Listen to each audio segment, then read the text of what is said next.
already know we're diving deep.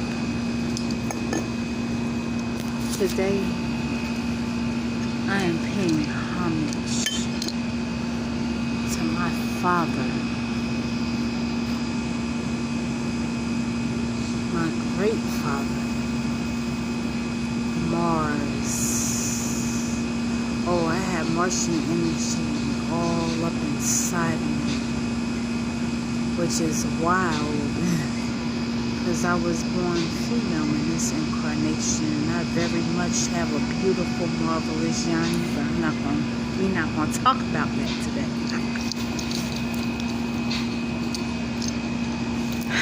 Mars is often given a bad rap. You know, it has a bad, like a negative reputation for being a malefic astrologer. A lot of astrologers are going to tell you that Mars is a malefic. Not this one, because I rocks with Mars. I love Mars, and I know that Mars loves me back.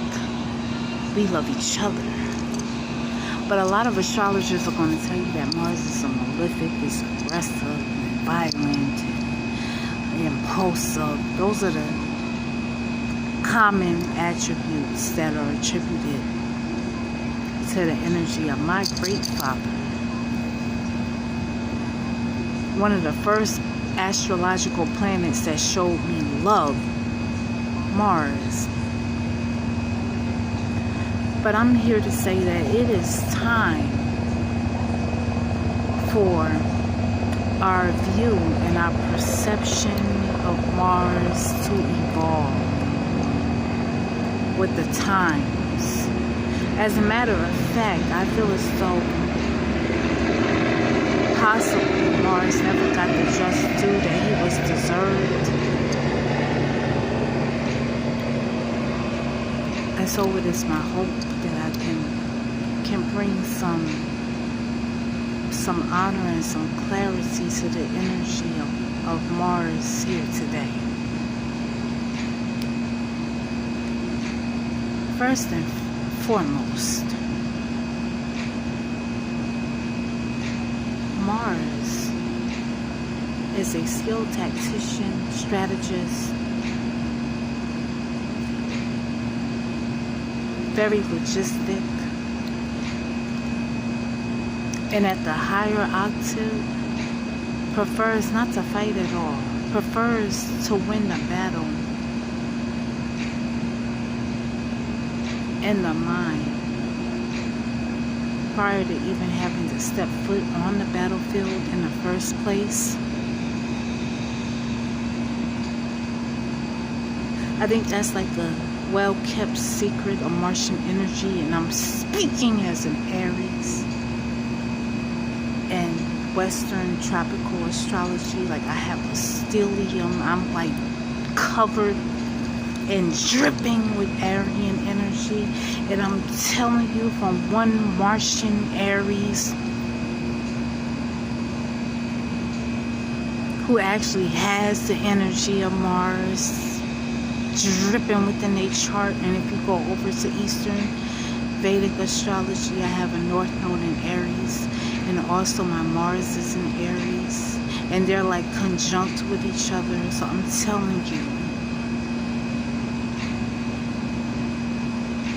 that the truth, like the well-kept secret of Mars, is that we actually prefer not to even fight at all. Like, we can fight, and we will win, because we are the gods and goddesses of war. We have courage, we are courageous, we have valor, we have honor. We are willing to protect our rights and the rights of those that we love. Yes, that's all true. But in the grand scheme of things, when we evolve and stand in our evolved states, we would rather to not even have to go to war at all, because we understand the pain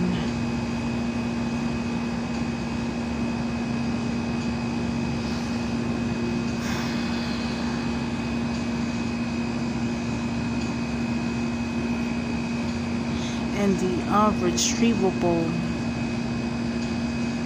losses that come from the casualties of war. We understand that life is precious, and we value that. And we would prefer not to have to watch another individual have to lose their lives in front of us. Not just physically, but I mean spiritually, mentally, emotionally.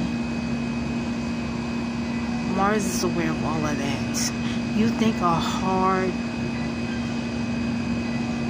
cold, did I put that right? I'm not phrasing. Oh, look, I'm tapping into my right brain right now, so listen. I'm going to let the chips fall as they may. Any individual who has ever experienced the atrocities of war, like in real time, I'm talking about like our armed forces, service members. Shout out to you, Marines. All of my army, my soldiers, all of my sailors from the Navy, all of my airmen from the Air Force, anybody that's ever been in the Coast Guard, you know. A lot of us, we ain't even trying to, we ain't really, like, if we be honest, if we keep it all the way 100 and we keep it all the way real, we ain't trying to hurt nobody. We don't want to kill nobody.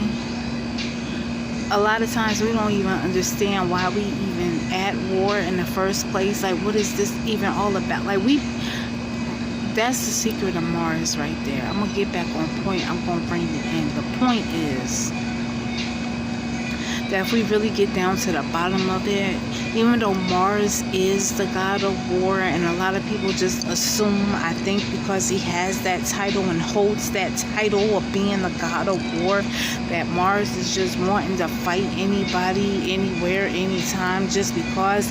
And I'm here to tell you that no, that's not really the case. That's not the truth.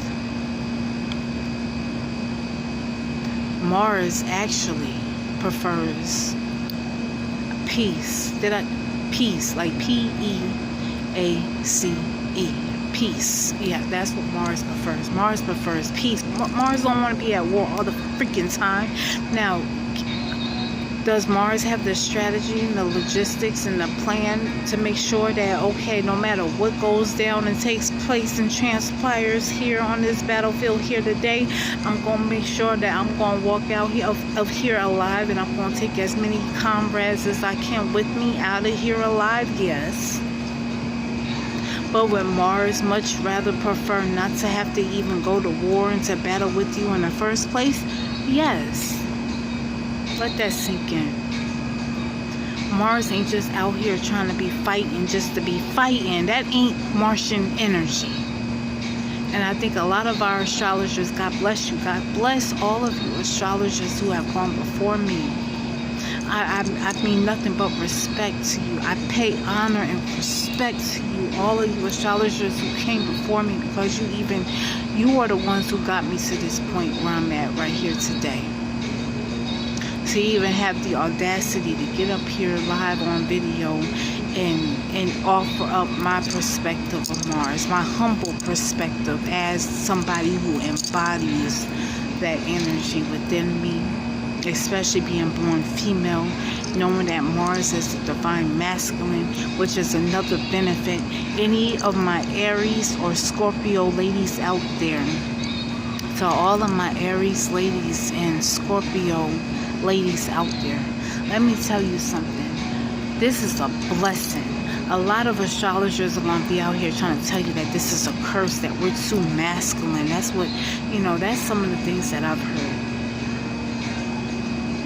And some of the stereotypes and the archetypes that I had to incorporate and try to work out within myself. Hey, sweetie, how you doing? Okay.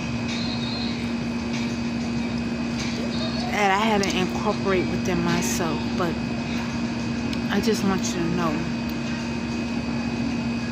that it's a blessing, because if you born female and you got Mars on your head, you got a lot of Martian energy within you, that's a blessing. Why? I'm going to tell you why. Are you ready? Because you're able to tap into both your masculine energy because of all of that Martian energy that's in your natal chart. Plus you born female. We got the best of both worlds. Do you know how many ladies is out here that don't know how to set healthy boundaries, that don't know how to stand up for themselves, who don't know how to walk in their power and to be empowered? Yeah, here we are. Blessed with the strength, the honesty, and bravery of Mars. Thank you, Mars. Well, I ain't got nothing but good things to say about Mars. If you expect me to get up here and say anything bad about Mars, it ain't gonna happen. Because this astrologer happens to think that that's already been done, and it's been done to the extreme, and that there's more to Mars' story than what meets the eye. Let me tell you something else that I discovered about Mars. I'm reining it back in. I'm getting ready to tap into the left brain, the logical brain right now. I'm about to show you in real time how I could tap into my masculine energy, okay? Mars rules over both Aries, which is the element of fire, and it's also considered masculine.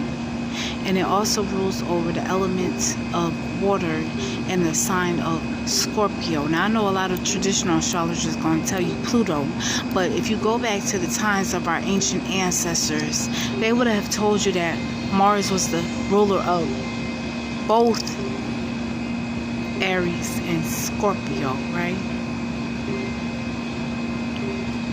That means Mars is a planet that rules over both feminine and masculine. And not only that, but fire and water, which I know in astrology they're going to tell you that fire and air are opposites. And I'm here to tell you that based off of my personal studies, I'm starting to think that that's not exactly accurate. I know they sit opposites within a natal chart as far as the houses go, but as far as the elements go, I think really that fire and water would be opposites,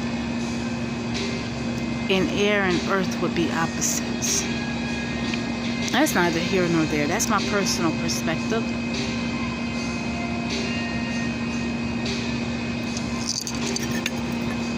The point is,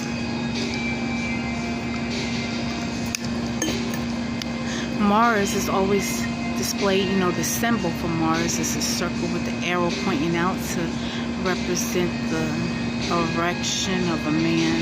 But we have to remember Mars is also a ruler of the feminine energy as well.